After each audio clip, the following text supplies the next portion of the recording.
عرب جو ہیں وہ اندر سے کھوکھلے ہو چکے ہیں، عیاشی نے، دولت نے، پیسے نے، دولت، پیسہ، عیاشی، اس کی وجہ سے کھوکھلے ہو چکے ہیں۔ یہاں میں آپ کو دو حدیثیں سنانا چاہتا ہوں۔ سنن ابن ماجہ کی روایت ہے حضرت ابو ہریرہ سے رضی اللہ تعالی عنہ، قال قال رسول اللہ صلی اللہ علیہ وسلم اذا وقعت الملاحم بعث اللہ بعثا من الموالی ہم اکرم العرب فرسا واجودہ سلاحا یوید اللہ بہم الدین، رواہ ابن ماجہ عن ابی ہریرہ رضی اللہ تعالی عنہ۔ جب ملاحم کا دور شروع ہوگا تو اللہ تعالیٰ اٹھائے گا ایک لشکر یا لشکروں پر لشکر موالی میں سے۔ موالی کون ہے؟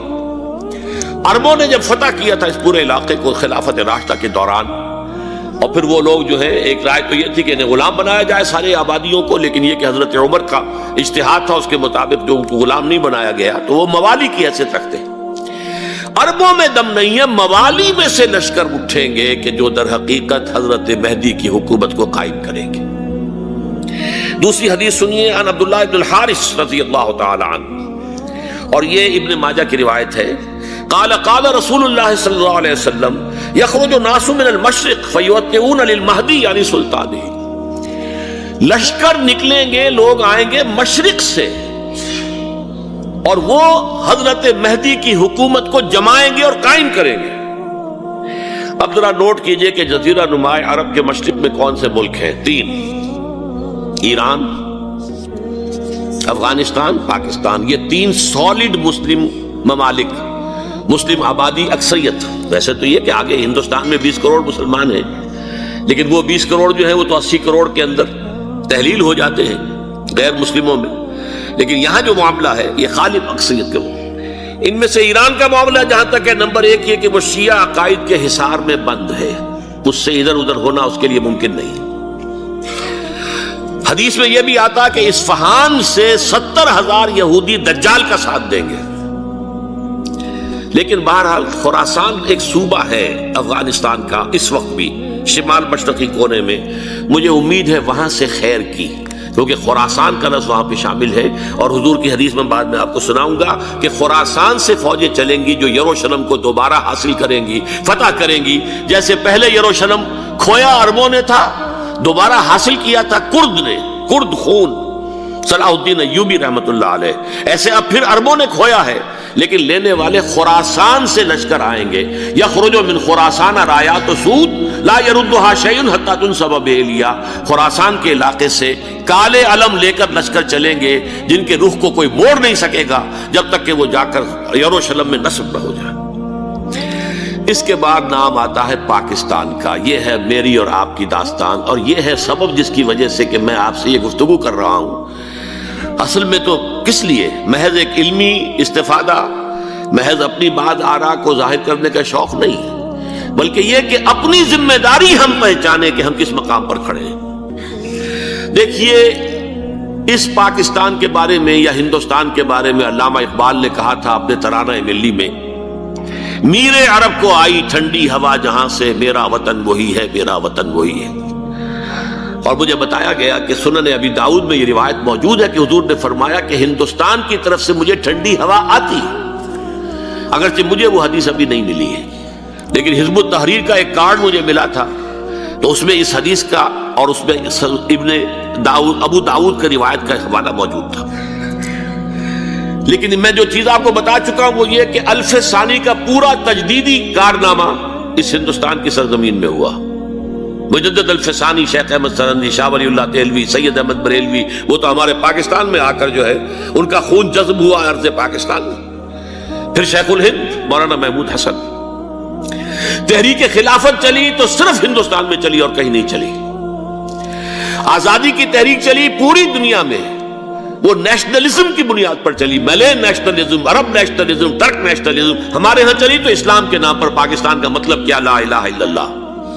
پھر پاکستان قائم ہوا معجزے کے طور پر، بلکہ نازل ہوا ہے لیلۃ القدر میں، انا انزلناہ فی لیلۃ القدر، جیسے قرآن نازل ہوا لیلۃ القدر میں، یہ پاکستان بھی نازل ہوا لیلۃ القدر میں۔ اس کا برقرار رہنا ابھی تک معجزہ ہے۔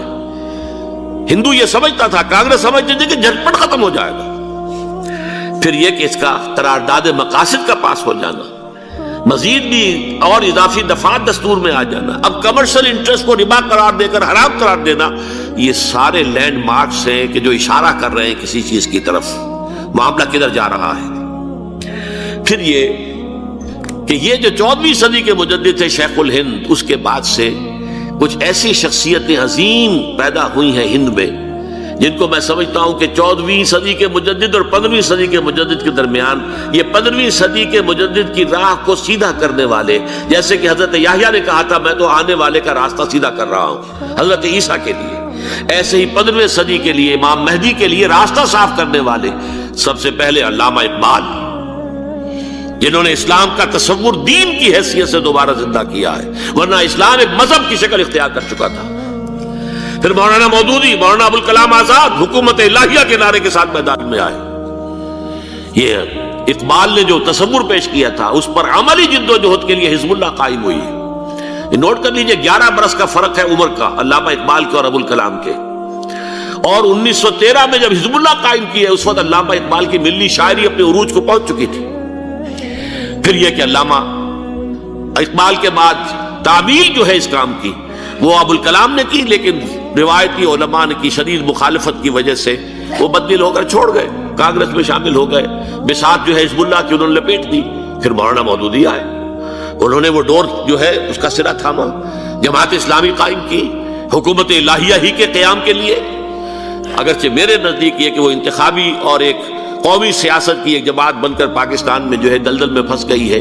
اب ہم اس کی کوشش کر رہے ہیں، تنظیم اسلامی اور یہ تحریک خلافت جس کے تحت یہ جلسہ ہو رہا ہے، یہ ساری چیزیں وہ ہیں کہ آپ کو سوائے پاکستان کے اور کہیں نہیں ملے گی پوری دنیا میں۔ معلوم ہوتا ہے کہ پاکستان کو بہت بڑا رول پلے کرنا ہے اس میں، اور اس کے ساتھ اب جمع کر لیجئے افغانستان کی عمارت افغانستان، اسلامی عمارت افغانستان قائم ہو چکی ہے۔ یہ پچھلے 20 سالوں میں جو کچھ وہاں ہوتا رہا ہے اس سے پہلے تصور نہیں ہو سکتا تھا۔ علامہ اقبال کے فرزند بھی دیکھ کر آئے ہیں، تو اگرچہ وہ خود میں سمجھتا ہوں کہ خاصے انہیں آپ لبرل کہیں، آزاد خیال کہیں، لیکن اس درجے متاثر ہو کر آئے تھے کہ انہوں نے یہ کہا افغانستان میں جو میں نے حالات دیکھے ہیں کہ اگر 2-4 اور مسلمان ملکوں کے اندر یہ نظام قائم ہو جائے تو پوری دنیا مسلمان ہو جائے گی۔ یہ سب کچھ کیسے ہو رہا ہے؟ یہ آنے والے دور کی جھلکیاں ہیں۔ Coming events are casting their shadows before۔ یہ سب بتا رہے ہیں کہ پاکستان افغانستان کو مل کر اس میں کوئی عظیم رول پلے کرنا ہے، اور اس کے ضمن میں اب میں علامہ اقبال کے بارے میں آخری بات کہہ رہا ہوں۔ علامہ اقبال کے بارے میں عام یہ خیال ہے، انہوں نے اپنے خطبات میں مہدی کا اور نزول مسیح کا، حالانکہ میں کل پڑھ رہا تھا مولانا سید احمد اکبر آبادی رحمۃ اللہ علیہ کا ایک مقالہ ان کا کہ علامہ اقبال نے ابن خلدون کے بارے میں یہ کہا ہے کہ مہدی کا اور نزول عیسیٰ کا دونوں کا انہوں نے انکار کیا ہے، حالانکہ ابن خلدون نے نزول عیسیٰ کا انکار نہیں کیا، صرف مہدی کا انکار کیا ہے۔ بہرحال علامہ اقبال نے خطبات میں انکار کیا ہے، لیکن یہ کہ اپنی شاعری کے اندر میں چیلنج کرتا ہوں کسی بڑے سے بڑے اقبال شناس کو، ان کا یہ شعر ذرا سنیے: خضر وقت از خلوت دشت حجاز آید بروں، کارواں زی وادی دور و دراز آید بروں۔ خضر وقت، امام وقت، رہنمائے وقت، قائد وقت، خلوت دشت حجاز، حجاز کی صحرا کی کسی خلوت گزینی سے نکل کر باہر آئیں گے۔ میں حیران ہوتا ہوں علامہ کے اس فکر پر اور اس مصرے پر۔ یہاں انہوں نے شیعہ اور سنی دونوں کے کانسیپٹ جمع کر دیے۔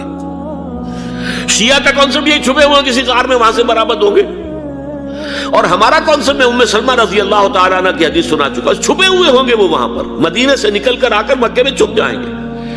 اس خانہ جنگی کی حالت میں لوگ ان کی طرف دیکھ رہے ہوں گے، سوچتے ہوں گے انہیں میدان میں آنا چاہیے، کوئی پارٹ پلے کرنا چاہیے، امت کی رہنمائی کرنی چاہیے، لیکن وہ چھپیں گے، وہ کارے ہوں گے، وہ اس ذمہ داری کو قبول نہیں کرنا چاہیں گے، جا کے چھپ جائیں گے مکے میں، وہاں سے مکے والے انہیں نکالیں گے، اور وہ کارے ہوں گے، انہیں بالکل یہ پسند نہیں ہوگا کہ یہ ذمہ داری اٹھائیں۔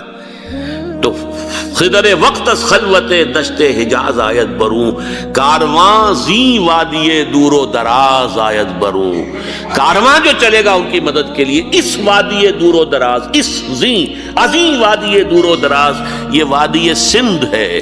وادی سندھ جو ہے ہم سمجھتے ہیں کہ صرف یہ پاکستان اور پنجاب جو ہے یہ اس میں شامل ہے، سندھ اور پنجاب نہیں، افغانستان کا پورا مشرقی علاقہ اس میں شامل ہے۔ جیسے دریائے جہلم سندھ میں جا رہا ہے، جیسے دریائے گلگت سندھ میں آ کر ملتا ہے، جیسے دریائے چناب اور راوی اور جہلم اور یہ سب جا رہے ہیں اور آ رہے ہیں، اسی طرح دریائے کابل کہاں سے آ رہا ہے، دریائے گومل کہاں سے آ رہا ہے، ٹوچی کہاں سے آ رہا ہے، یہ سارا جو ہے ڈرین جو ہو رہا ہے ایسٹرن جو ہے پارٹ آف افغانستان، یہ سب وادی ہے۔ اس وادی کے یہ دو حصے ہیں، ایک حصہ جو ہے یہ ادھر پاکستان میں ہے اور اسی وادی کا دوسرا حصہ جو ہے وہ افغانستان میں ہے۔ کارواں زی وادی دور و دراز آیت برو، کارواں چلے گا یہاں سے، یخرج ناس من المشرق یؤتون للمہدی، یعنی سلطان ہی مشرق سے فوجیں چلیں گی کہ جو مہدی کی حکومت قائم کرے گی، اور یخرج من خراسان رایات و سود، اور خراسان سے سیاہ پرچم چلیں گے کہ جن کا رخ کوئی موڑ نہیں سکے گا، حتیٰ تنصب بیلیا، یہاں تک کہ وہ جا کر یروشلم کے اندر نصب ہو جائیں گے۔ حضرات، میں ایک میری گفتگو کا حصہ باقی تھا لیکن میں اسے چھوڑ رہا ہوں، اس لیے کہ گلوبلائزیشن جو اس کی ہوگی، جو خلافت علی منہاج النبوہ کی تجدید کامل حضرت مہدی کے ہاتھوں عرب میں ہوگی، اس سے پہلے اس کے لیے محنت، کوشش، جد و جہد پاکستان اور افغانستان میں ہو چکی ہوگی جو اسے سپورٹ کرے گی اور وہاں جا کر حکومت قائم کرے گی۔ اس کے بعد گلوبلائزیشن کا جو مرحلہ اس کا ہے وہ حضرت مہدی کے ہاتھوں نہیں ہے، وہ حضرت عیسیٰ ابن مریم ان کے نزول کے بعد ہے، جن کے نزول کے بعد دجال کا خاتمہ ہوگا اور یہودیوں کا استحصال ہوگا، مسلمانوں پر بھی بڑی تکالیف عربوں پر آئیں گی، شدائد آئیں گے، لیکن یہ وہ میں حصہ ملتوی رکھتا ہوں کسی دوسری محفلوں، کسی دوسری مجلس اور نشست پر۔ اب میں آپ کو ذرا اس جو انسانوں میں سے انسان دشمنی کا جن کا سب سے بڑا رول ہے، میں ان کی 2000 سالہ تاریخ کا آپ کے سامنے نقشہ رکھنا چاہتا ہوں۔ ان 1400 سال کا تو میں نے صرف 4 آپ کو پوائنٹس بتائے۔ موسیٰ سے عیسیٰ تک 1400 برس علیہ الصلوۃ والسلام، 2 مرتبہ عروج، 2 مرتبہ زوال ہے، اشیریوں کے ہاتھوں پٹوائی، بابلیوں کے ہاتھوں پٹانا، گریکس کے ہاتھوں مرمت، رومنس کے ہاتھوں مرمت۔ یہ جو 2000 سال ہیں، کیونکہ اب تو ظاہر بات ہے 21ویں صدی شروع ہو گئی، 20 صدیاں حضرت مسیح کو پوری ہو گئی۔ پہلی بات نوٹ کیجئے، حضرت مسیح کی پیدائش ہے سن 1 قبل مسیح۔ یہ نقطہ آپ نے کبھی سنا ہے یا نہیں؟ جب ملینیم کا سلسلہ شروع ہوا تھا پچھلے سال تو میں نے بیان کر دیا تھا کہ ایک عجیب حساب کے اندر انہوں نے غلطی کی ہوئی ہے۔ حضرت مسیح کی پیدائش ہوئی 25 دسمبر کو، سن انہوں نے شروع کر دیا کہ اس کے بعد جنوری آئی تو پہلا سال شروع ہو گیا۔ اگر جنوری سے پہلا سال شروع ہوا تو یہ 6 دن جو ہے تو اس کے پچھلے سال میں تھے، لہذا کہا جائے گا کہ Jesus Christ was born 1 year before Christ, BC۔ تو 1 قبل مسیح میں حضرت مسیح کی پیدائش ہوئی۔ یہ آخری اسرائیلی نبی اور رسول، یہودی علماء کی مخالفت، دشمنی، سولی پر چڑھوا دینا میں بیان کر چکا ہوں۔ سن 33 عیسوی میں جبکہ حضرت مسیح کی عمر 33 برس تھی، اللہ تعالیٰ نے انہیں زندہ آسمان پر اٹھا لیا، لیکن یہودیوں نے اپنے خیال کے مطابق انہیں سولی پر چڑھوا دیا، ان کی موت واقع ہو گئی۔ اگرچہ اس کے بعد یہ اختلاف ہے ان میں، یہودی کہتے ہیں وہ سولی پر چڑھ گیا، ختم ہوا، مر گیا، عیسائی کہتے ہیں نہیں، انتقال ہوا ہے مسیح کا صلیب پر، لیکن پھر وہ دوبارہ زندہ ہو گئے ہیں۔ ان کی لاش ایک غار میں رکھ دی گئی تھی، وہاں ریزریکشن ہو گیا، ان کا باعث بعد الموت وہی ہو گیا، اور پھر انہیں اللہ نے زندہ آسمان پر اٹھا لیا۔ تو ہمارے اور عیسائیوں کے درمیان نوٹ کر لیجئے، یہ چیز مشترک ہے کہ حضرت مسیح آسمان پر زندہ اٹھائے گئے۔ فرق کیا ہے؟ وہ سمجھتے ہیں کہ سولی دیے گئے، سولی پر مرے، پھر زندہ ہوئے، پھر گئے۔ ہم سمجھتے ہیں کہ نہیں، وما صلبوہ وما قتلوہ، انہوں نے نہ صلیب دے سکے انہیں اور نہ انہیں قتل کر سکے، بل رفعہ اللہ الیہ، اللہ نے اٹھا لیا۔ پھر ہمارا اور یہ اس کا عیسائیوں کا ایک اور اتفاق ہے، سیکنڈ کمنگ آف جیسس، حضرت مسیح دوبارہ آئیں گے، یہ عیسائیوں کا بھی عقیدہ ہے اور ہمارا بھی. بہرحال تو جیسا کہ میں نے عرض کیا کہ اس وقت یہ عذاب استیصال، عذاب اکبر کے مستحق ہو چکے تھے، لیکن اللہ نے ان کی مدت دراز کی ہے. لیکن ان پر دنیاوی عذاب کا ایک کوڑا جو ہے اللہ تعالیٰ کی طرف سے اسی وقت برسا. دنیاوی عذاب دنیا میں رہتے ہوئے ختم نہیں کیا. 37 برس بعد حضرت مسیح کے رفع سماوی کے 37 برس بعد سن 70 میں یہودیوں نے بغاوت کی رومیوں کے خلاف. رومی ٹائٹس جنرل تھا ایک، اس نے پھر جو حملہ کیا ہے 1,33,000 یہودی ایک دن میں قتل کیا یروشلم میں، اور ہیکل سلیمانی گرا دیا. وہ ہیکل پہلے بھی گرا تھا، پہلے 1400 سال کے دوران میں بھی نبوکدنضر نے گرایا تھا، لیکن پھر اس کے 150 سال بعد انہوں نے دوبارہ بنا لیا تھا، اس لیے وہ اسے سیکنڈ ٹیمپل کہتے ہیں. پہلا ٹیمپل جو حضرت سلیمان نے بنایا تھا نبوکدنضر نے گرا دیا 587 قبل مسیح میں، پھر دوبارہ انہوں نے 150 سال کے بعد بنا لیا. وہ اس تاریخ کا حصہ ہے، میں نے جس کے بارے میں آپ کو تفصیل نہیں بتائی. اس میں یہ ہوا سن 70 میں وہ گرا دیا گیا، وہ آج تک گرا پڑا ہوا ہے. نمبر 2 یہ کہہ دیا گیا کہ یہودیوں اس ارض فلسطین سے نکل جاؤ، تم یہاں نہیں رہ سکتے. اب لہذا جس کا جہاں سینگ سمایا چلا گیا. یورپ میں چلے گئے، ایشیا میں آ گئے، عرب میں آ گئے. یہ 3 قبیلے جو رات بھی میں نے عرض کیا تھا، بنو قینقاع، بنو نذیر اور بنو قریظہ، یہ وہاں سے آ کے مدینے میں آباد ہو گئے. جس کا جہاں سینگ سمایا، افریقہ میں، ہندوستان میں، جہاں چلے گئے. ڈایاسپورا اسے کہتے ہیں، وہ آپ نوٹ کر لیجیے اس لفظ کو، ڈایاسپورا. ہمارا دور انتشار، جبکہ ہمیں ہماری اصل سرزمین تو فلسطین ہے، حضرت ابراہیم کا مسکن، حضرت اسحاق حضرت یعقوب کا مسکن فلسطین، یہ ہے ہماری اصل جاگیر، یہ تو ہماری جدی پشتی جاگیر ہے. لیکن یہاں سے نکال دیے گئے سن 70 عیسوی میں، اور وہاں سے لے کے 1917 تک ان کا ڈایاسپورا جاری رہا. یہ دور انتشار ہے. اس دور انتشار کے اب چند حصے ہیں جس کو میں چاہتا ہوں کہ آپ علیحدہ علیحدہ سمجھ لیں. دور انتشار کا جو پہلا جو ہے تقریباً 300 برس رومی حکمران تھے. وہ یہودیوں کے بھی دشمن تھے اور عیسائیوں کے بھی دشمن تھے. عیسائی اور یہودی ایک دوسرے کے بھی دشمن تھے، لیکن رومی سمجھتے تھے کہ یہ ایک ہی تھیلی کے چٹے بٹے ہیں.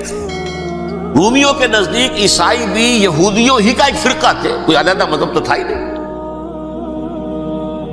لہذا رومی جو ہیں رومنز، وہ ان دونوں کو ستاتے تھے، مارتے تھے، اور یہ آپس میں لڑتے تھے. یہودی عیسائیوں کو مارتے تھے، عیسائی یہودیوں کو مارتے تھے. یہ ہے 300 برس تک کی تاریخ. سن 300 عیسوی میں کیا ہوا؟ ایک معجزہ ہو گیا. بہت عظیم ایمپرر کانسٹینٹائن، قسطنطین اعظم، رومن ایمپررز میں سے بہت بڑا ایمپرر، وہ عیسائی ہو گئے. اب تو معاملہ بالکل تلپٹ ہو گیا، پوری سلطنت عیسائی ہو گئی. اب عیسائیوں کے عیش ہو گئے اور یہودیوں پہ مار پڑنی شروع ہوئی. اب عیسائیوں کا آپ خود سوچئے کہ جنہیں وہ خدا بنا بیٹھے ہیں، خدا کا بیٹا قرار دے رہے ہیں، ان کے قاتل کون؟ یہودی بدماش. لہذا ان کی وہ پٹائی شروع ہوئی ہے یورپ میں، پوری رومن امپائر میں. انہیں ذلیل کیا گیا، شہروں میں آمد بند، علیحدہ رہو، گھیٹوز کے اندر رہو. یہودی کا نام جو ہے وہ گالی بن گیا، جیسے آج بھی یہودی گالی کہتے ہیں، جیسے خنزیر کا لفظ. وہ بھی اللہ کی مخلوق ہے، لیکن آپ کو معلوم ہے کوئی شخص زبان پہ نام نہیں لانا چاہتا خنزیر کا، سور کا. ہے تو مخلوق، وہ بھی ایک حیوان ہے. ایسے ہی ہے یہودی گالی، جیوٹ گالی. لہذا ایک طرف تو ان دونوں کے درمیان دشمنی، جس کو قرآن کہتا ہے وَأَغْرَيْنَا بَيْنَهُمُ الْعَدَاوَةَ وَالْبَغْضَاءَ، ہم نے ان کے مابین دشمنی جو ہے پیدا کر دی ہے. اور جب یہ پوری سلطنت عیسائی ہو گئی تو قافیہ تنگ ہو گیا یہودیوں کا. اب آئیے 571 عیسوی. یعنی جبکہ ڈائسپورا کو کتنا عرصہ ہو چکا تھا؟ 500 برس. سن 70 سے شروع ہو رہا ڈائسپورا. جب ٹائٹس نے گرایا ہے ہیکل کو اور نکال باہر کیا انہیں فلسطین سے، بھاگ جاؤ یہاں ایک یہودی بھی نہیں رہے گا، فلسطین سے نکال دیے گا. اس کے پورے 500 برس بعد سن 571 عیسوی میں حضور کی پیدائش ہوئی، ولادت باسعادت محمد رسول اللہ صلی اللہ علیہ وسلم. 610 میں آپ پر وحی کا آغاز ہوا. لیکن حضور کے ساتھ ان کا معاملہ کیا رہا؟ اول تو جبکہ حضور ابھی مکے ہی میں تھے، یہودیوں نے ریشہ دوانیاں شروع کر دی حضور کے خلاف. قریش مکہ کو سکھاتے تھے، پڑھاتے تھے، ان سے یہ پوچھو، ان سے یہ پوچھو، انہیں اس طرح تنگ کرو، ان سے یہ امتحان لو. یہ آپ کے علم میں ہے. سورہ بنی اسرائیل میں، سورہ کہف میں وہ سوالات جو امتحانی سوالات آئے تھے، ذوالقرنین کون تھا، اصحاب کہف کون تھے، تم رسول بنے پھرتے ہو تو بتاؤ، اور یہ روح کی حقیقت کیا بتاؤ. یہ ساری ریشہ دوانیاں کر رہے تھے بیٹھے ہوئے ابھی وہیں پر. حضور ابھی پہنچے بھی نہیں. ہجرت فرما کر حضور تشریف لے آئے تو حضور نے، جسے ماسٹر سٹروک کہا جائے گا، یعنی اسٹیٹس مین شپ کا ماسٹر سٹروک، آپ نے مدینے میں آتے یہودیوں کے ساتھ پیکٹ کر دیا، جوائنٹ ڈیفنس پیکٹ آف مدینہ، کہ اگر مکے والے ہم پر حملہ کریں گے تو ہم مل جل کر ایک قوم کی حیثیت سے مقابلہ کریں. یہ میثاق مدینہ کہلاتا ہے، جس کے بہت غلط معنی پہنائے جا رہے ہیں آج کل. بہرحال میں موضوع میرا چونکہ یہ نہیں، میں ادھر نہیں جاؤں گا. لیکن ہوا کیا؟ ہر مرتبہ یہ خیانت کے مرتکب ہوئے. ان نے جو عہد کیے تھے ان سے پھرے، اندر ہی اندر سازش، ریشہ دوانی، حضور کی بدترین دشمنی. سورہ نساء کی آیت نمبر 12 میں 14 میں 13 میں فرمایا ہے، لا تزال تطلع علی خائنۃ منہم. اے نبی، ہمیشہ آپ کے علم میں ان کی طرف سے خیانتیں، بددیانتیاں آتی رہیں گی. اور بار بار وہ مسلسل جنگ کی آگ بھڑکاتے تھے. قریش کو دعوت دیتے، آؤ آؤ آؤ، ہم اندر سے بغاوت کر دیں گے، تم آؤ تو صحیح، ختم کریں محمد کو اور اہل ایمان کو صلی اللہ علیہ وسلم ورضی اللہ تعالی عنہم اجمعین. لیکن پھر جب وہ آتے تھے تو یہ دبک جاتے تھے، ان میں ہمت نہیں تھی. میدان کے مرد نہیں رہے تھے. کہ سورہ حشر میں ان کا نقشہ کھینچا گیا ہے. کھلے میدان میں مقابلے کی اس کے اندر صلاحیت ہی نہیں ہے. یہ تو فصیلوں کے پیچھے سے، جیسے عورتیں کہیں دیہات میں لڑائی ہوتی ہے تو مرد جو ہے گلیوں میں لڑتے ہیں، عورتیں اوپر سے پتھر پھینکتی ہیں، بس وہ کام یہ کر سکتے تھے. من ورائے جدر، فصیلوں کے پیچھے سے، جنگ میں میدان میں نہیں آ سکتے. بہرحال قرآن مجید میں ہے یہ سورہ مائدہ کی آیت نمبر 64، کلما اوقدوا نارا للحرب اطفاها اللہ. اکثر و بیشتر مواقع پر تو یہ جب آگ بھڑکاتے تھے جنگ کی، اللہ اسے بجھا دیتا تھا. لیکن بہرحال اس کے باوجود جنگیں ہوئی، غزوہ بدر، غزوہ احد ہوئی کہ نہیں؟ یہ ساری اصل شرارت ہوئی. اور اس کے نتیجے میں حضور نے پھر ایک ایک کر کے 3 قبیلوں کو سزا دی. غزوہ بدر کے فوراً بعد بنو قینقاع نکالے گئے مدینے سے.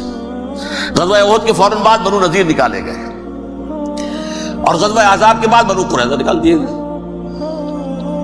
یہ تو میں نے آپ کے سامنے رکھ دیا صرف حضور کے زمانے میں ان کا کیا رویہ رہا. دشمن، رات بھی ہم نے وہ آیت پڑھی تھی، لَتَجِدَنَّ أَشَدَّ النَّاسِ عَدَاوَةً لِلَّذِينَ آمَنُوا الْيَهُودُ وَالَّذِينَ أَشْرَكُوا.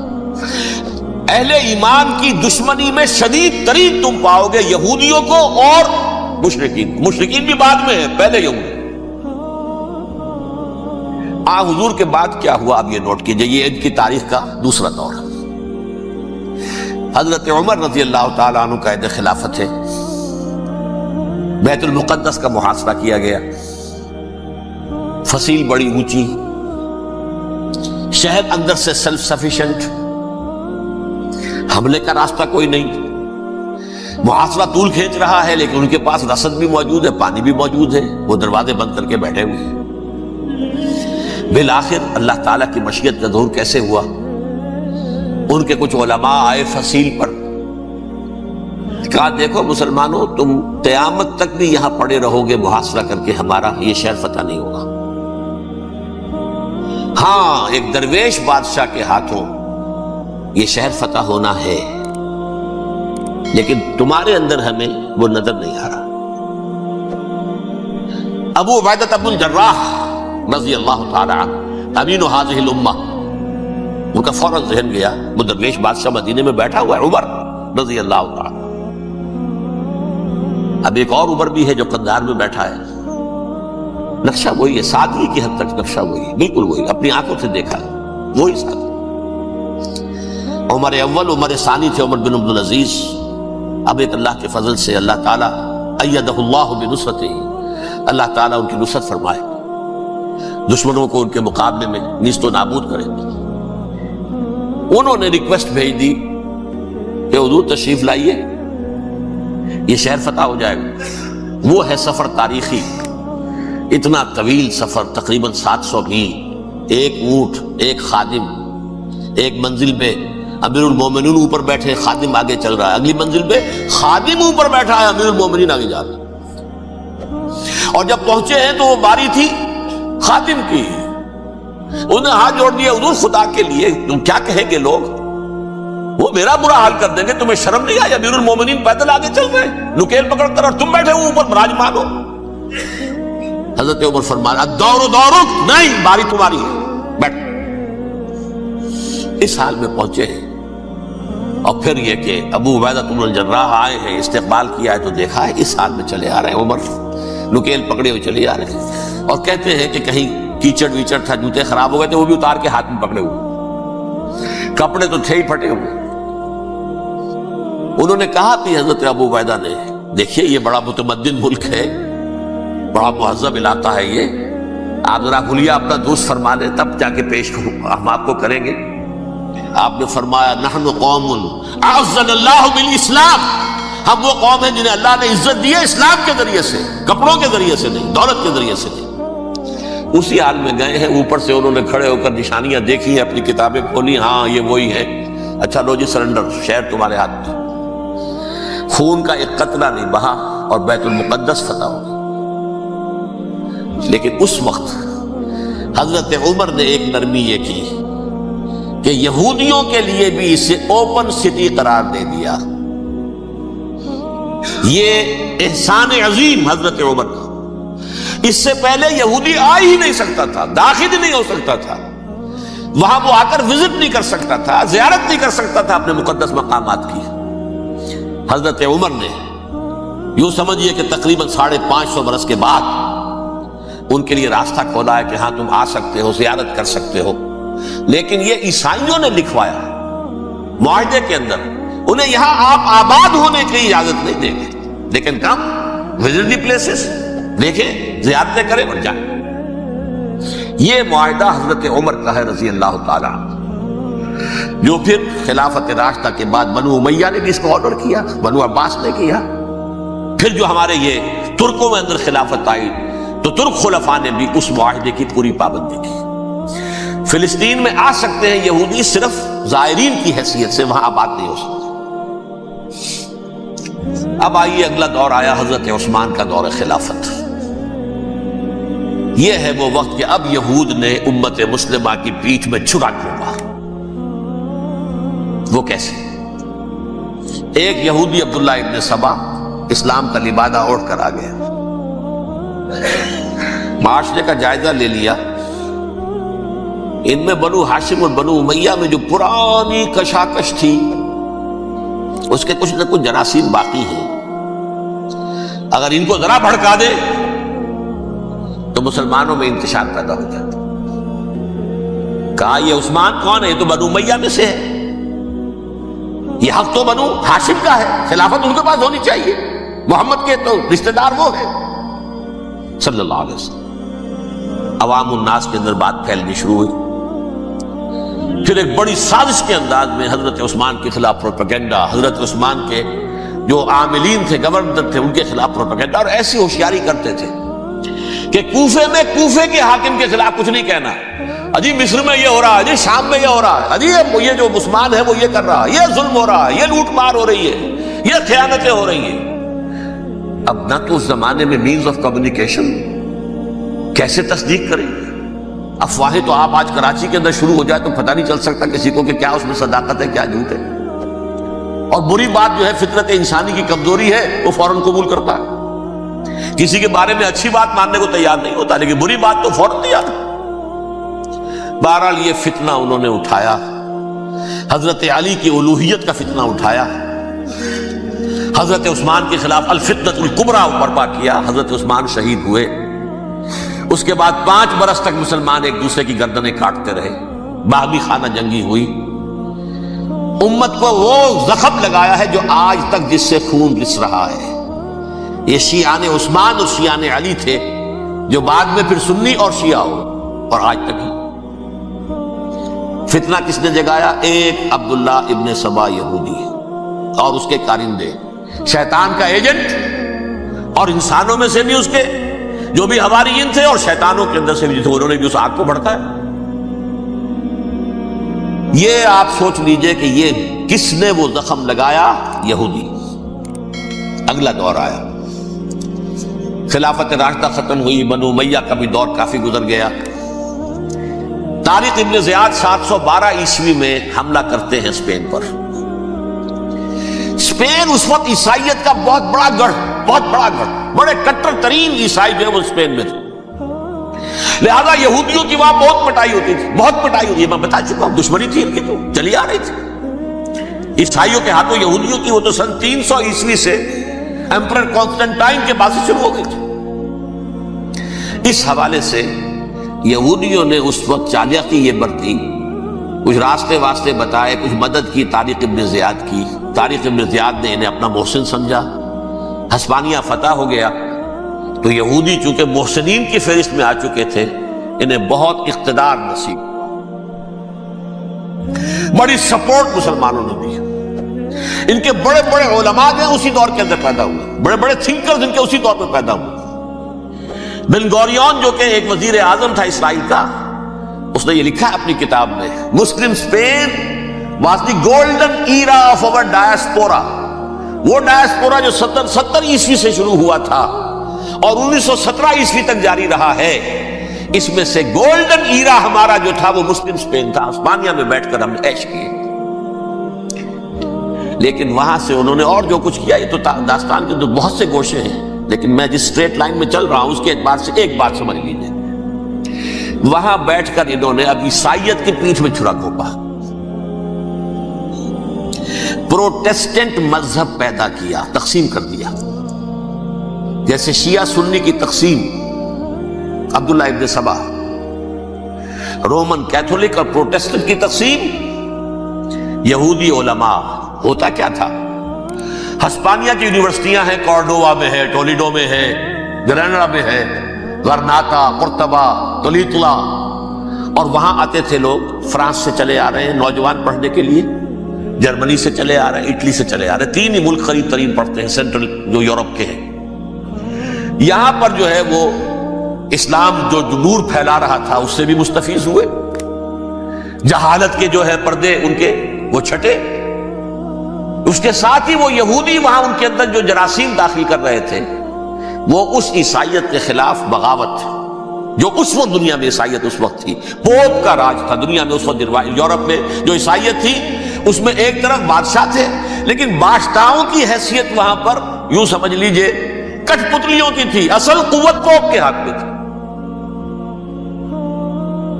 اور پوپ کو انہوں نے جیسے قرآن نے کہا اتخذوا احبارهم ورهبانهم اربابا من دون اللہ، چونکہ سینٹ پال نے شریعت موسوی ساقط کر دی تھی تو اب شریعت تھی ہی نہیں. پوپ کو اختیار تھا جس چیز کو چاہے حلال قرار دے دے، جس چیز کو چاہے حرام قرار دے دے. اتخذوا احبارهم ورهبانهم اربابا من دون اللہ. انہوں نے کہا صاحب یہ پوپ کس بلا کا نام ہے، یہ بھی انسان ہے. بات تو ٹھیک تھی نا. اصل حیثیت تو کتاب کی ہونی چاہیے، ڈیوائن بک، دی ریویلڈ اسکرپچر. لہذا اور یہ کتاب ہر شخص پڑھ سکتا ہے. کوئی پوپ کے باپ کو جو ہے کوئی اس کے لیے پروپرائٹری رائٹس تو نہیں ہے کہ صرف پوپ پڑھ سکتا ہے یا پادری پڑھ سکتے ہیں. ہم بھی پڑھ سکتے ہیں، ہم بھی سمجھ سکتے ہیں.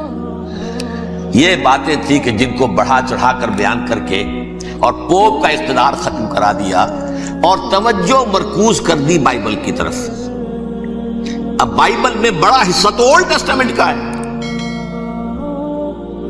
نتیجہ کیا ہوا؟ یہود کی عظمت پروٹیسٹنٹس کے نزدیک مسلم ہو گئی. اصل قوم تو یہ ہے. وہ دشمنی بدلی کہ نہیں بدلی؟ موسیٰ کے امتی یہ ہے، تورات موسیٰ کو دی گئی، ابراہیم کی نسل یہ ہے. لہذا وہ جو دشمنی تھی، جو عداوت تھی کہ ہمارے خدا کو سولی چڑھانے والے ہیں یہ بدماش، اس کا ازالہ ہوا. اس پروٹیسٹنٹ مذہب کے نتیجے میں یہ میں اب آپ کو بتاتا ہوں کہ ایک نتیجہ وہ نکلا ہے جسے برٹرینڈ رسل نے بیان کیا ہے. اس کی کتاب ہے ان پریز آف آئیڈلنس، صفحہ 108. وہ لکھتا ہے the Christians retaining the Judaic belief in special revelation added to it the Roman desire for worldwide domination and the Greek taste for metaphysical subtleties. The combination produced the most fiercely persecuting religion that the world has yet known. یہ تین چیزیں آ کر عیسائیت میں مل گئی. ایک تو جب یہ اولڈ ٹیسٹامنٹ جو ہے وہ ان کے ہاتھ میں آ گئی، اور اس کے میں کچھ آپ کو بتا دیتا ہوں کہ اولڈ ٹیسٹامنٹ کی تعلیمات، کیونکہ یہ اولڈ ٹیسٹامنٹ جو ہے یہ محرف تھی. اصل تورات تو گم ہو گئی تھی 587 قبل مسیح میں، جب پہلی مرتبہ ہیکل جو ہے تباہ ہوا ہے، اس وقت ختم ہو گئی تھی. اس کے کوئی 150 سال کے بعد انہوں نے یادداشتوں سے مرتب کر کے لکھی ہے. اب اس میں ان کے اپنے خیالات، اپنے امانی، اپنی توجیحات وہ شامل ہو گئی. لہذا میں آپ کو حوالے دیتا ہوں اس کتاب کے اندر مظالم کی جو تعلیم دی گئی ہے. اہل کتاب نے اپنے مظالم قتل عام کے جواز کے لیے تورات میں تبدیلیاں کی اور پیغمبروں پر دہشت ناکی اور بدترین حرام کاری کے الزامات لگائے. سنیے، پہلا حوالہ ہے یہ گنتی باب 31 آیات 17-18. اس لیے ان بچوں میں جتنے لڑکے ہیں سب کو مار ڈالو، اور جتنی عورتیں مرد کا منہ دیکھ چکی ہیں ان کو بھی قتل کر ڈالو، لیکن ان لڑکیوں کو جو مرد سے واقف نہیں اور اچھوتی ہیں اپنے لیے زندہ رکھو. یہ کسی اللہ کی کتاب کا یہ جملہ ہو سکتا ہے؟ کسی ریویل بک کا؟ اور سنیے، یہ ہے استثناء ڈیوٹرانومی باب 20 آیت 16-18. پر ان قوموں کے شہروں میں جن کو خداوند تیرا خدا میراث کے طور پر تجھ کو دیتا ہے، کسی ذی نفس کو جیتا نہ بچا رکھنا، جیسا خداوند تیرے خدا نے تجھ کو حکم دیا بالکل نیست کر دینا. مرد، عورتیں، بچے، بوڑھے سب ختم. یہ کتاب مقدس ہے. اور سنیے، سیموئیل باب 27 آیت نمبر 9. اور داؤد نے اس سرزمین کو تباہ کر ڈالا اور عورت مرد کسی کو جیتا نہ چھوڑا. نمبر 4، ان سب آباد شہروں کو ماں، عورتوں اور بچوں کے بالکل نابود کر ڈالا. کتاب استثناء باب 3 آیت 6. یہ ہے جو کہہ رہا ہے برٹرینڈ رسل، کرسچینٹی میں آ کر یہ تین چیزیں شامل ہو گئی. ایک تو یہ باربیرین یہ تعلیم جو ہے، اور یہ مذہب کے نام پہ تعلیم، یہ کتاب مقدس کی تعلیم. نمبر 2، رومنز کے اندر جو ایک تمنا تھی ورلڈ ڈومینیشن کی، وہ عیسائیت کے اندر آ گئی. اس لیے کہ پوری رومن امپائر جو ہے عیسائی ہو گئی، اسے وراثت کے اندر ورلڈ ڈومینیشن کی جو ایک تمنا تھی وہ مل گئی. اور پھر یہ کہ انہوں نے جو توہمات تھے یونانیوں کے، ان کو بھی اپنے ہاں مختلف شکلوں کے اندر جمع کر لیا. ان تین چیزوں کا the combination produced the most fiercely persecuting religion that the world has yet known. اس کے نتیجے میں دنیا میں تاریخ انسانیت کے اندر جو بدترین خوخار ترین مذہب ہو سکتا ہے وہ شکل عیسائیت نے اختیار کی. اور اس کا مظہر عتم کیا تھا؟ نوٹ کیجئے، صلیبی جنگیں. ایک بات ٹائم ٹیبل کے اعتبار سے نوٹ کر لیجئے گا. فرسٹ ملینیم ختم ہوا، سیکنڈ شروع ہوا. ان کے 1000 سال ختم ہوئے تو 11ویں صدی میں سیکنڈ ملینیم شروع ہوا، تو پہلی صلیبی جنگیں ہوئی. لاکھوں مسلمان قتل کیے گئے. صرف یروشلم کے اندر اتنا خون بہایا ہے کہ خود ان کے ہسٹورینز لکھتے ہیں کہ جب ان صلیبیوں نے جب گھوڑوں کے ساتھ وہ چل رہے تھے گلیوں میں تو ان کے گھوڑوں کے گھٹنوں تک خون کی ندی بہ رہی تھی. جہاں سے گزرے ختم کرتے چلے گئے, آبادیاں کی آبادیاں ختم کر. اگرچہ اس کروسیڈ میں گیہوں کے ساتھ گھن بھی پسا, یہودی بھی بہت مارے گئے.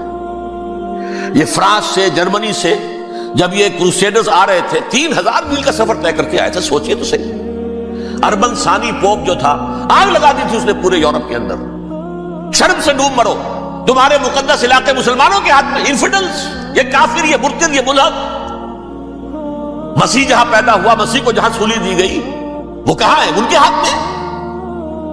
وہ آگ لگائی ہے, 3000 میل کا فاصلہ طے کر کے یہ نو قومیں آئی ہیں وہاں, اور جو تباہی مچائی ہے انہوں نے. تاریخ انسانی میں ایسی بربریت کی کوئی مثال. اور یہ ان کے اپنے ہسٹورینز لکھتے ہیں شرم کے بارے میں. ایسے محسوس ہوتا ہے جیسے ان کی گردنیں جھکی جا رہی لکھتے. اگرچہ بھٹکے ہوئے ہیں لیکن کبھی بھولی ہوئی منزل بھی یاد آتی ہے راہی کو, اور بھٹکے ہوئے آہو کو پھر سوئے حرم لے چل. اس کی ضرورت ہے مسلمان کو پھر اس کا مقصد یاد دلایا جائے. پاکستان اس لیے نہیں بنایا گیا تھا کہ ہمارے ہاں ٹاٹے اور برلے نہیں تھے تو ہمارے پاس اس کے بھی باپ وجود میں آ جائیں, اس لیے تو نہیں بنایا گیا تھا. پاکستان اس لیے نہیں بنایا گیا تھا کہ جاگیرداروں کی جاگیرداریاں محفوظ ہو جائیں. پاکستان اس لیے تو نہیں بنایا گیا تھا. اور یہ کہ نمازیں اور مسجدیں تعمیر ہو جائیں, مسجدیں تو امریکہ میں تعمیر ہو رہی ہیں, عالی شان سے عالی شان. اس لیے پاکستان نہیں بنا تھا. آج بھی مسلمان, میں معذرت سے عرض کر رہا ہوں مولانا سے, آج بھی بھارتی مسلمان کی ایوریج نمازی ہونے کے اعتبار سے پاکستانی مسلمان سے کہیں بہتر. آج بھی برقع نظر آ جائے گا تو ہندوستان میں نظر آ جائے گا. میں نے اپنی آنکھوں سے دیکھا چند سال پہلے جب مکہ مسجد حیدرآباد دکن میں 3 دن مسلسل میری تقریریں ہوئی ہیں, 10,000 مرد اور 5,000 خواتین, اور ان میں سے کوئی بغیر برقعے کے نہیں تھی. ایک سیلاب نظر آ رہا تھا برقعوں کا کہ جب جلسہ ختم ہوا ہے رات کے 12 بجے 3 دن تک متواتر. یہاں کہاں نظر آئے گا برقع آپ کو؟ یہاں تو جس کے پاس 2 پیسے ہو گئے اس نے سب سے پہلے برقع اتار کے پھینک دیا. معلوم اچھی طرح سمجھ لیجئے یہ چیزیں تو وہاں زیادہ ہیں یہاں کی نسبت. اصل ضرورت تھی کہ یہاں اس نظام کو قائم کیا جائے, وہ نظام عدل اجتماعی, وہ جس میں حریت ہو, جس میں عام آدمی بھی خلیفہ وقت کو ٹوک سکے. یہ کرتا کیسے بن گیا؟ ایک خاتون بھی کھڑی ہو کر دامن پکڑ لے, عمر تمہیں کیا حق ہے کہ ہمارے مہر کے اوپر پابندی لگا رہے ہو, جبکہ اللہ نے نہیں لگائی. اللہ قرآن میں قنطارہ کا لفظ استعمال کر رہا ہے. ڈھیروں سونا دے دے کوئی شخص اپنی بیوی کو مہر کے اندر, طلاق دیتے وقت اس میں سے کچھ نہیں لے سکتا. آپ کون ہوتے ہمارے حق کے اوپر پابندی لگانے والے؟ اور عمر نے کہا آج ایک بڑھیا نے وہ اب عمر کو دین سکھایا, آرڈیننس واپس. حضرت سعد ابن ابی وقاص رضی اللہ تعالی عنہ جو فاتح ایران تھے, وہ گورنر ایسے ہی نہیں بن گئے تھے ریوڑیاں بٹی ہو اور گورنر ہی مل گئی ہو. وہ تو خود فاتح تھے ایران کے, اس لیے گورنر تھے. صرف ایک پرچہ پہنچا ہے بارگاہ خلافت میں, حضرت عمر فاروق کے پاس انفارمیشن آئی سعد نے اپنے گھر کے باہر ڈیوڑی بنا لی ہے اور ایک دربان کھڑا کر دیا ہے. حضرت بلال کو بھیجا ہے رقعہ دے کر, اور یہ حکم تھا کہ بلال پہلے تو جاتے ہی ڈیوڑی میں آگ لگا دینا, پھر یہ رقعہ دینا میرا. اور رقعے میں لکھا ہوا تھا ہے سعد لوگوں کو ان کی ماں نے آزاد جانا تھا, تم نے انہیں اپنا غلام کب سے بنا لیا ہے. یہ دربان کھڑے کر دیا اپنے آگے. وہ حریت, وہ مساوات کہ جا رہا ہو خلیفہ وقت اور چارج لینے جا رہا ہے بیت المقدس کا, کوئی ذاتی علاج کے لیے نہیں جا رہا, سیر و سیاحت کے لیے نہیں جا رہا, چارج لینے کے لیے. بالکل سرکاری وزٹ ہے, آفیشل وزٹ ہے, اسٹیٹ وزٹ ہے. اور حال کیا ہے؟ 700 میل کا فاصلہ طے کرنا اور ایک اونٹ نہیں, کوئی انٹوریج نہیں, کوئی قدم و حشم نہیں, کوئی جمبو جٹ بھرے ہوئے نہیں, کچھ نہیں. ایک اونٹنی, ایک خادم. اس ایک اونٹنی پر چونکہ راستے کا راشن بھی ہے لہذا 2 آدمی نہیں بیٹھ سکتے, ایک بیٹھ سکتا ہے. ایک منزل خلیفہ وقت بیٹھا ہوا ہے اوپر اور خادم نکیل پکڑ کر چل رہا ہے. اگلی منزل خادم اوپر بیٹھا ہے اور خلیفہ وقت عمر بن الخطاب رضی اللہ تعالی عنہ اور وہ آگے آگے نکیل پکڑ کر چل رہے ہیں. یہ نظام چاہیے آج نوع انسانی کو. اس کے انتظار میں، اس کی تلاش میں نوع انسانی نے کتنے تجربے کر لیے، کیسی چھلانگیں لگائیں، ملوکیت ختم کی، آسمان سے گرا کھجور میں اٹکا، جمہوریت آئی نام نہاد، لیکن وہ سرمایہ دارانہ نظام بن کر آگے سے بڑھ کر لعنت بن گئی۔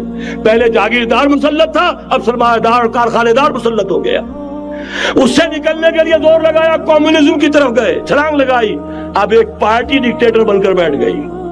انسان رست از یک بنتا افتاد در بندے دیگر، ایک چیز سے غلامی سے نجات پاتا ہے، دوسری میں پھنس جاتا ہے۔ اور کیوں؟